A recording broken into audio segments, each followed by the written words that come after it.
La vie associative. Oui. Qu'est-ce que c'est pour vous? En quoi c'est important de s'engager, que les gens s'engagent?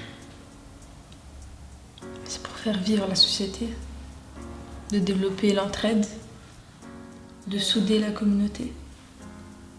Pareil, nos enfants, ils ont vécu toute leur jeunesse dans ce quartier.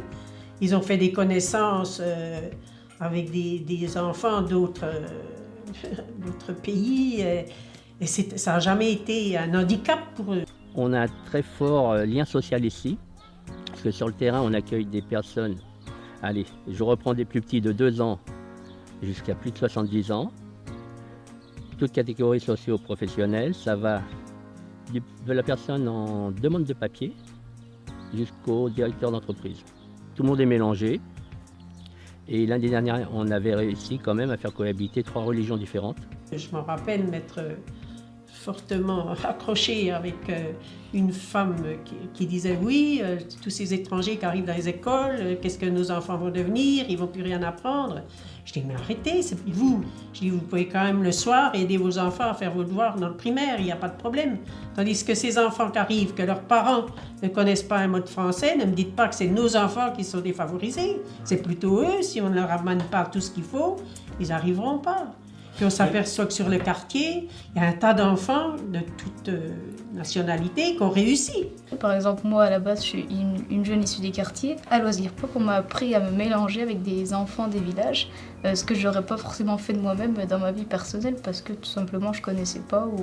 Voilà, quand on ne connaît pas, on a aussi un peu peur. Donc voilà, aujourd'hui, grâce au Loisir Pop, j'ai appris à m'ouvrir aux autres et puis à pouvoir partager avec tout type de public. Nous sommes ici à Planoise dans un quartier où il y a 20 000 personnes et 80 origines différentes. Donc ça montre la diversité culturelle existante dans le quartier et en même temps, jusqu'à présent, on est témoin des associations qui existent, mais qui sont vraiment des associations plutôt ou pour défendre certains droits ou des associations des personnes de mêmes origines. Je pense que nous, notre objectif est vraiment de rassembler les personnes et de créer ensemble, de faire quelque chose ensemble. Et les bénévoles de l'époque se sont rendus compte qu'il y avait beaucoup d'ethnies sur le quartier, mais c'était des gens qui ne se connaissaient pas, donc il y avait l'ethnie des Turcs, des Marocains, des Algériens, des Français, des Portugais. Ils ne se connaissaient pas vraiment et donc du coup il y avait une certaine méfiance les uns vis-à-vis des autres.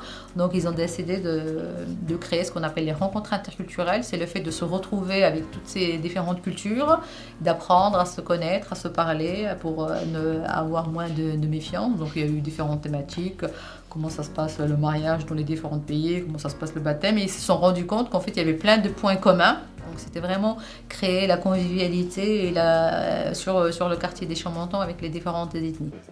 Aujourd'hui, on essaie d'échanger un petit peu des choses,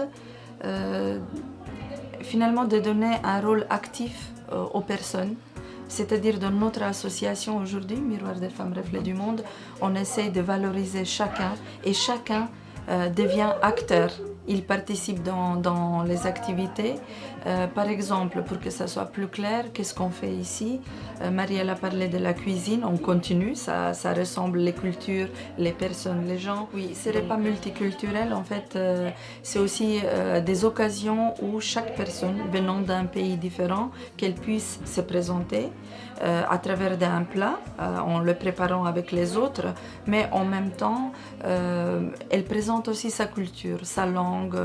Mais la transition, lorsqu'ils viennent en France, ça a du mal à se faire ici. Ils sont plus habitués à rester entre eux, à sortir entre eux, plutôt qu'à se mélanger avec d'autres habitants.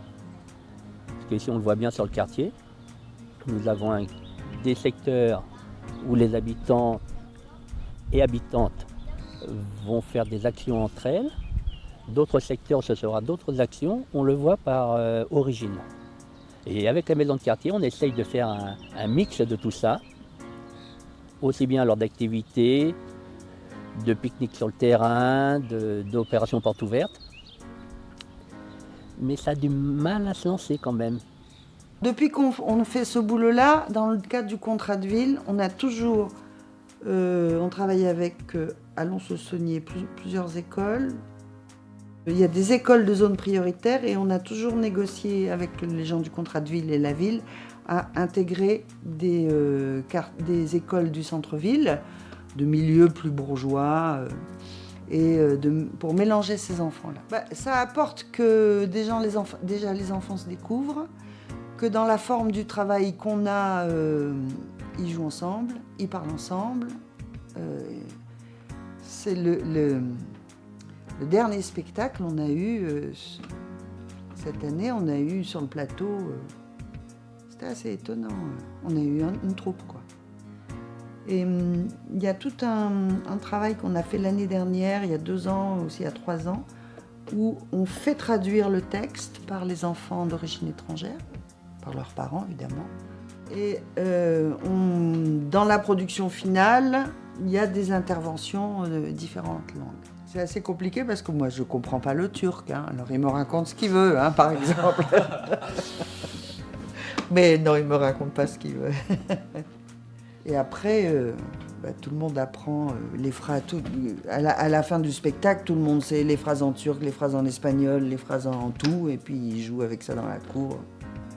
Moi, je veux qu'on change les opinions sur certaines choses, qu'on s'ouvre, qu'on apprend à s'aimer tous ensemble, peu importe l'aspect physique extérieur de la personne. Qu'il soit noir, blanc, rouge, vert. Et qu'on arrête les préjugés, qu'on arrête les stéréotypes parce que je viens de tel milieu, parce que j'ai tel salaire ou parce que ci ou parce que ça.